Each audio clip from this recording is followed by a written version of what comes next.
Brothers and sisters, the Gospel of the Lord. Praise to you, Lord Jesus Christ.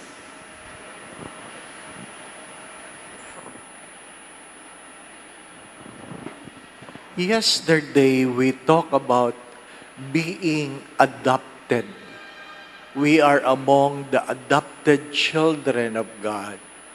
Again, the first reading of today reminds us that even though we are among the adopted, by the virtue of our baptism, we belong now to the fellowship of God as part of His household.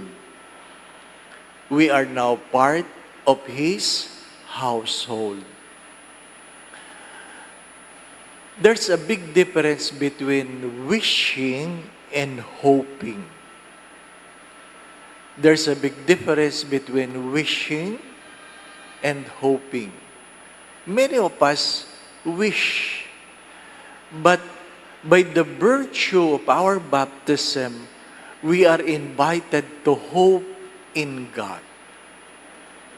To hope in God. Magkaroon ng pag-asa. Magkaroon ng pag-asa. Hindi dahil tayo ay nararapat, but because the love of God is beyond many things we can comprehend. What is the gospel trying to tell us? We all know this. Many are called, but few are chosen. Many are called, but few are chosen. We have heard this. But do we really understand those words? Do we really understand? Being adopted is being chosen. Sa dinami-dami ng pwedeng ampunin, ikaw ang inampun, pinili ka. Ngayon, sa pang-araw-araw na pamumuhay, nakakapamili kayo ng kaibigan, nakakapamili kayo ng trabaho, nakakapamili kayo ng asawa, ano pa? Ang dami niyong pwedeng pinili. Hindi po ba, no? Pinili mo yan. Pero walang nakakapamili ng magulang at walang nakakapamili ng anak. Walang nakakapamili ng magulang at walang nakakapili ng anak. At dahil dyan, hindi mo napipili ang iyong kapatid. We can choose friends, but we can never choose our kin. And many of us complain about it. Many of us. Forgetting that it was God who made a choice for you. It is God who made a choice for you. Lord, pero bakit siya? Well, hindi ko alam ang dahilan. Hindi ko alam ang dahilan kung bakit siya. Pero, yung mga magulang, pag tinatanong ng anak, Pa, bakit si mama ang pinili mo? Ni hindi nyo masagot. Hindi nyo masagot. Ma, bakit si papa ang pinili mo? Hindi mo rin masagot. Hindi yan bunga ng mga panalangin, kundi kadalasan, damdamin. Hindi bunga ng panalangin, kadalasan ay damdamin. Kaya pag nag-aaway na, ang daling maghiwalay. Bakit? Napakadaling lumipas ng damdamin. As I always say this, emotions are temporary, decisions are permanent.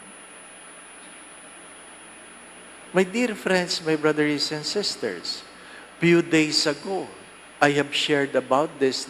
that there are a lot of things in our lives that we have chosen based on how we feel rather than what we know. There are things we have chosen based on how we feel, not on what we know. Even in the things we share, we chose it based on how we feel, not according to what we have, nor according to what is the need of your own brother or sister. Kung napapansin nyo yan, ang ating mga pagtulong, wag na tayong lumabas sa sariling tahanan na lang, ay basihan ng ating nararamdaman at hindi doon sa pangangailangan ng humihingi. Hindi rin basihan ng ating pagbibigay kung ano ang ating kakanyahan. Based on our emotions. Today, we are being invited. Before we make some major decisions in life, why not pray? Why not take some time to pray? Because anything that we choose based on prayer, it will be blessed. I'm not saying it will be easy, but it will be blessed. Every time the gospel is being read, I cannot but.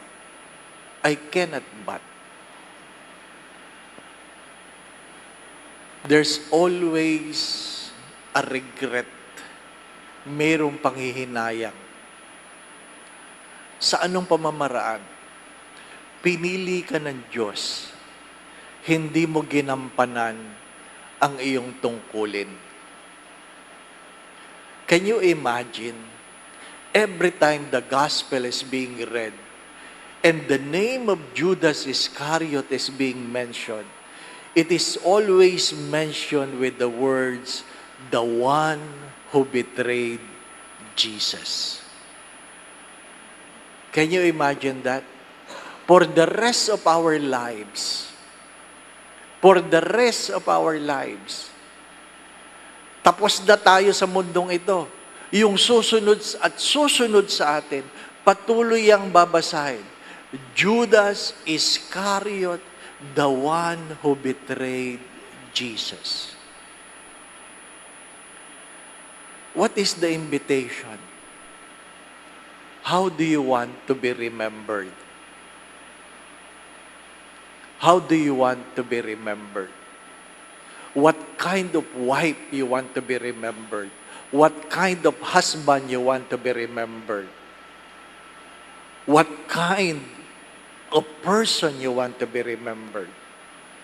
My dear friends, my brothers and sisters, we are product of God's choices, but we have the freedom. Take note, we have the freedom on how we want to be remembered. Many are called, few are chosen, but among those who were chosen, they have failed to live a life to be remembered in a beautiful way. While we are still alive, remember this. Every day, you have the freedom to make a choice in the way you want to be remembered. Amen.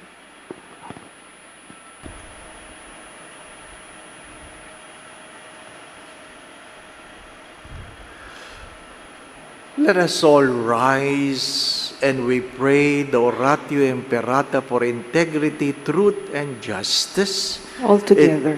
In lieu of our prayers of the faithful. Together, Heavenly Father, you led your people out of slavery as a pillar of cloud by day and a pillar of fire by night. In this time when shadow of deceit and corruption cloud our land, shine upon us your light that scatters all darkness. We confess that we ourselves have often walked in darkness, in our silence, in our compromises, in our indifference. We have allowed corruption to grow and falsehood to spread. Forgive us, Lord, and cleanse our heart of this grave moral evil that robs the poor of bread and the nation of hope. Give us leaders after the heart of your Son, shepherds who serve, not wolves who devour. By the power of the Holy Spirit, give us the courage to reject lies, expose deceit, uphold justice, and defend the truth in all our dealings, whether public or private, that integrity may flourish in our land like a river and righteousness like a mighty streams. O God of justice and mercy, make our nation a vineyard that bear good fruit, not poisoned by greed, manipulation, and selfishness, but nourished by honesty, compassion, and love. We ask this through Christ our Lord. Amen. Mary, mirror of justice, Pray for us. Saint Michael the Archangel, Pray for us. Saint Lorenzo Ruiz, and Saint Pedro Calungsod, Pray for us.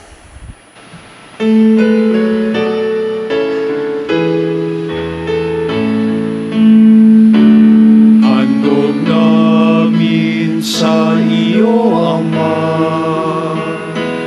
ang tinapay at alak na ito.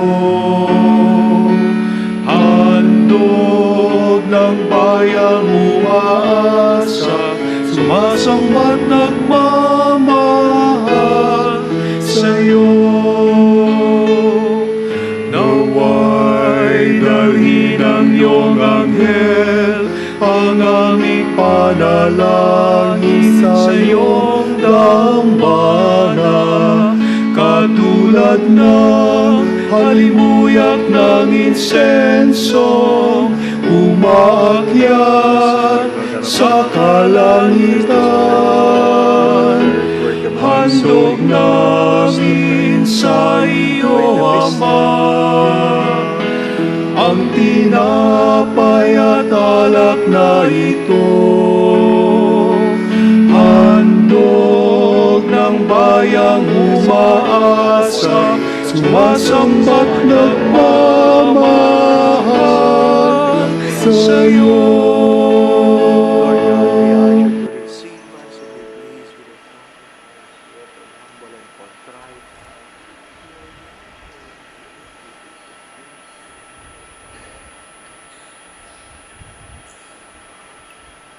Pray, brothers and sisters, that this sacrifice of yours and mine be made acceptable to God the Almighty Father. May the Lord accept the sacrifice at your hands for the praise and glory of his name, for our good and the good of all his holy church. As we venerate the perpetual glory of the holy apostles Simon and Jude, O Lord, we are to receive, we ask you that you receive our prayers and lead us toward the celebration of the sacred mysteries through Christ our Lord. Amen. The Lord be with you. And with your spirit, Lift up your hearts. we lift them up to the Lord. Let us give thanks to the Lord our God. It is right and just. It is truly right and just, our duty in our salvation, always and everywhere to give you thanks, Lord, Holy Father, Almighty and eternal God.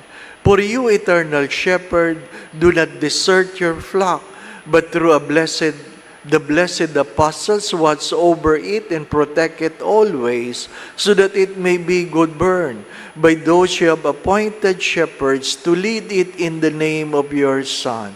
And so with all the angels and archangels, with thrones and dominions, and with all the hosts and powers of heaven, we sing them of your glory as without end, we acclaim. Holy, holy, holy Lord God of hosts, heaven and earth are full of your glory. Hosanna in the highest. Blessed is he who comes in the name of the Lord. Hosanna in the highest.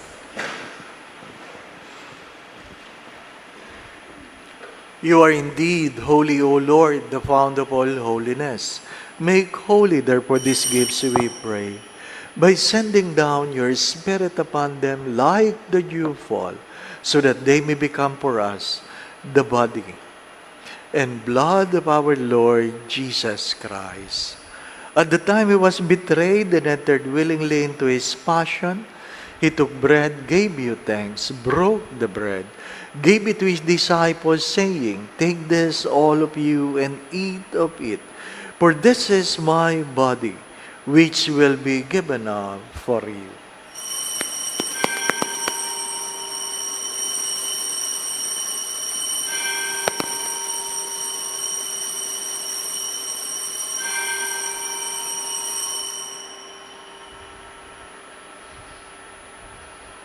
In a similar way, when supper was ended, he took the chalice and once more gave you thanks, gave the chalice to his disciples, saying, "Take this, all of you, and drink from it. For this is the chalice of my blood, the blood of the new and eternal covenant, which will be poured out for you and for many for the forgiveness of sins. Do this in memory of me."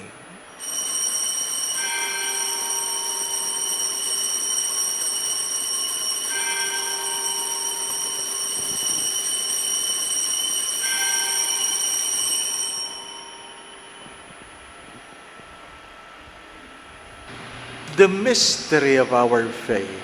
Save us, Savior of the world, for by your cross and resurrection you have set us free. Therefore, as we celebrate the memorial of his death and resurrection, we offer you, Lord, the bread of life in the chalice of salvation, giving thanks that you have held us worthy to be in your presence and minister to you. Humbly we pray that partaking of the body and blood of Christ, we may be gathered into one by the Holy Spirit. Remember, Lord, your church is spread throughout the world, and bring her to the fullness of charity, together with Leo our Pope, Jose our Bishop, all the bishops and all the clergy. Father, please hear the prayers of your children gathered here before your holy presence. Let's spend few moments of silence.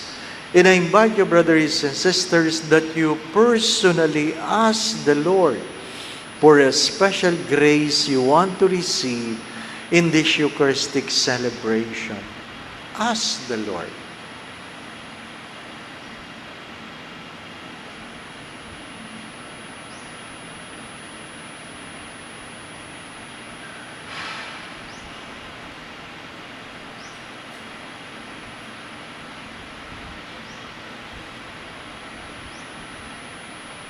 Remember also all our brothers and sisters who have fallen asleep in the hope of the resurrection, and all who have died in your mercy, welcome them into the light of your face.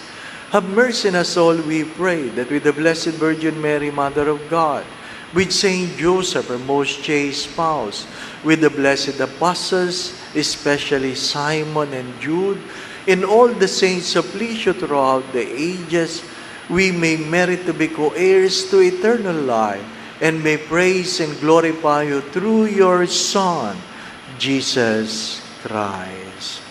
Through him and with him and in him, O God, Almighty Father, in the unity of the Holy Spirit, all glory and honor is yours forever and ever. Amen. Amen. Amen. Amen. Gathering all our prayers into one, let us now pray to the Father in the way Jesus taught us. Our Father, who art in heaven, hallowed be thy name. Thy kingdom come, thy will be done on earth as it is in heaven. Give us this day our daily bread, and forgive us our trespasses, as we forgive those who trespass against us. And lead us not into temptation, but deliver us from evil. Deliver us, Lord, we pray, from every evil. Graciously grant peace in our days, that by the help of your mercy, we may be always free from sin and safe from all unnecessary worries and distress, as we await the blessed hope in the coming of our Savior, Jesus Christ. For the kingdom, the power, and the glory are yours, now and forever. Lord Jesus Christ, you said to your apostles, "Peace I leave you, my peace I give you." Look kindly not on our sins, but on the faith of your church, and graciously grant us peace within our hearts, peace in our mind, peace in our own homes, in our own families, peace in our workplace, peace in our community, peace in our country and in the world, and grant unity in accordance with your will, who lives and reigns forever and ever. Amen. My dear brothers and sisters, the peace of our Lord be with you always. And with your spirit. Let us now bless one another by giving each other the sign of peace. Peace be with you.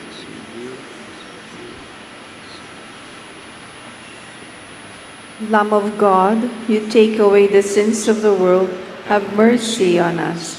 Lamb of God, you take away the sins of the world, have mercy on us. Lamb of God, you take away the sins of the world, grant us peace.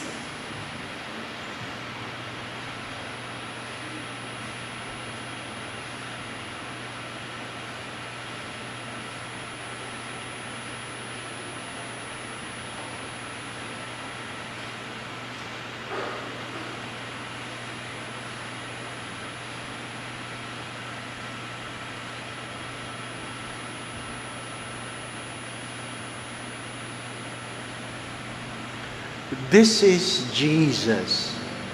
This is the Lamb of God who takes away the sins of the world. Blessed are you who are invited here to receive Him in Holy Communion. Lord, I am not worthy that you should enter under my roof, but only say the word, and my soul shall be healed. May the body and blood of Christ bring us to everlasting life. Amen.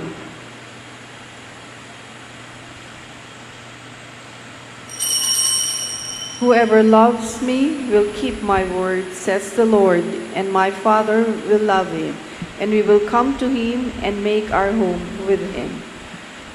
For a solemn reception of communion, we will do it row by row. Please follow the guidance of our ushers. Also, please consume the host immediately after receiving them in front of the minister.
Let us pray the prayer of Padre Pio Petrocina. Please kneel.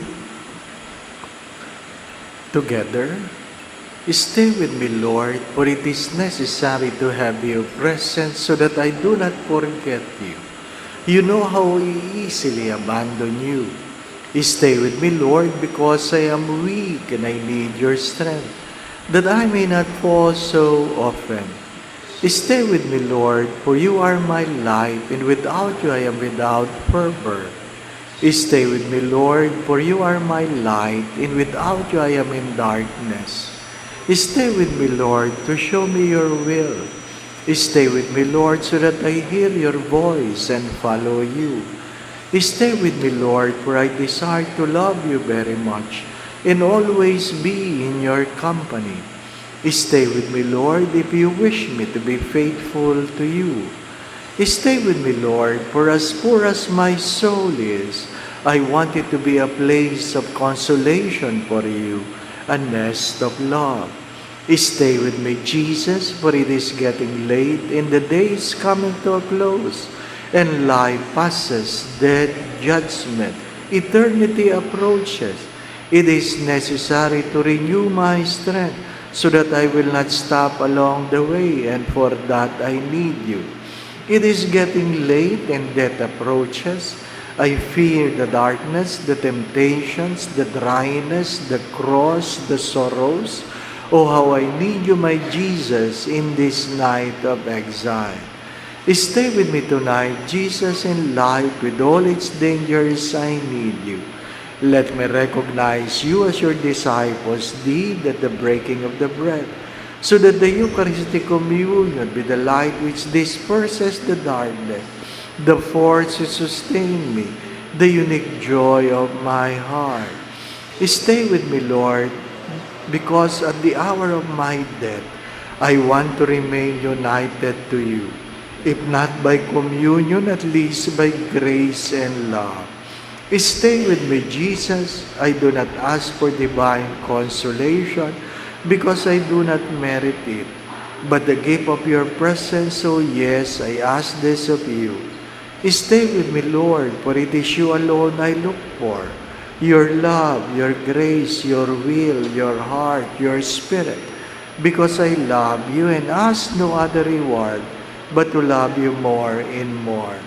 With a firm love, I will love you with all my heart while on earth, and continue to love you perfectly during all eternity. Amen. Please stand. Let us pray. Having received this sacrament, O Lord, we humbly implore you in the Holy Spirit that what we do to honor the glorious passion of the Apostles Simon and Jude may keep us ever in your love through Christ our Lord. Amen. There are things that God made a choice for us. And we have to always be reminded that we are among those chosen by God. My dear friends, my brothers and sisters, perhaps it's good to continuously ask ourselves, how do I want to be remembered? In what way I want to be remembered? Not only by your spouse, not only by your siblings, not only by your parents, not only by your children, not only by your friends. How do you want to be remembered by God? The Lord be with you. And with your spirit. And may Almighty God bless you and your family, the Father, the Son, and the Holy Spirit. Amen. The Mass has been offered. We go in peace to love and serve the Lord. Thanks be to God. Siyuri ng parang at mundo, isigaw pag-ibig niyang taon. Thank you, brothers and sisters, for coming to celebrate the Holy Mass with us. May you all have a grace-filled day. Good morning.